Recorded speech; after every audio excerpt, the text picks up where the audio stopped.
Star Trek as yeoman Janice Rand was only the beginning of a painful personal voyage for Grace Lee Whitney. Over 30 years have passed since her last appearance on the show, and now the actress has written about her longest trek. I used to try to get you to look at my legs. Captain, look at my legs.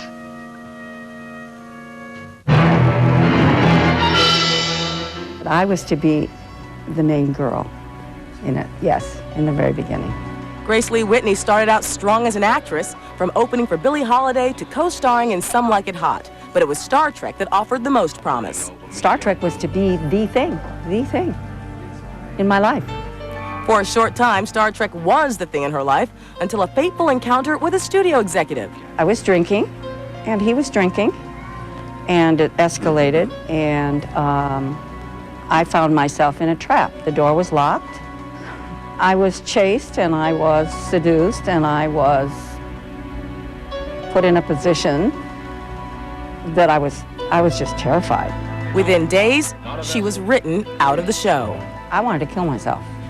I was very upset, and written out, and lost everything. Took everything away from me.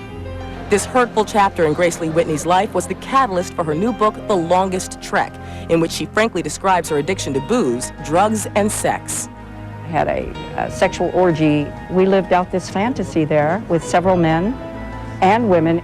Now her checkered past seems alien to Whitney, who is a regular at Star Trek conventions and recently appeared on an episode of Star Trek Voyager with George Takei.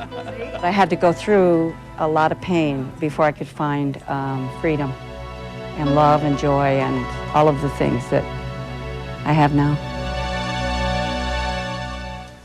In the book, Whitney also reveals what it was like to work as a showgirl with Groucho Marx and Jimmy Durante.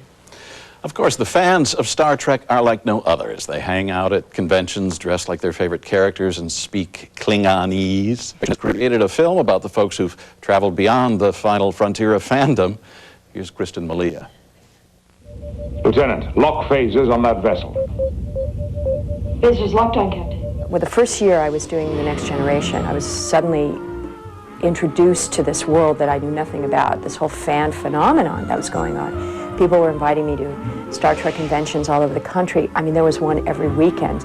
This is my third convention. 20 or 30 or more. 50 or 60. To me, it was a given that this would make a great documentary about, about society, about human nature. To help put Trekkies in perspective, Crosby interviewed stars from the many Star Trek series, including Kate Mulgrew, Leonard Nimoy, LeVar Burton, and Brent Spiner. Saddle up. Lock and load. There's this preconceived notion that they are a peculiar bunch of people. You know, I don't think I've ever met anyone, Star Trek fan or not, who wasn't peculiar. Peculiar or not, Trekkies are at the very least fascinating. My name is Lieutenant Commander Barbara Adams. I'm commanding officer of the USS Artemis, which is the rock unit of the Federation Alliance. Welcome to Starbase Dental. We actually take turns being different characters, and it helps our relationship, yeah. Yeah, it does. I am a Trekkie. Not card-carrying. I'm not the kind that wears uniforms all the time. He is a card-carrying Trekkie. He has a credit card that says Star Trek on it. And some other card-carrying Trekkies may surprise you. Stephen Hawking and Mel Brooks and, Dr. Marvin Minsky, who's head of the robotics department at MIT. Bob Dylan is a Trekkie. Live long and prosper, Bob.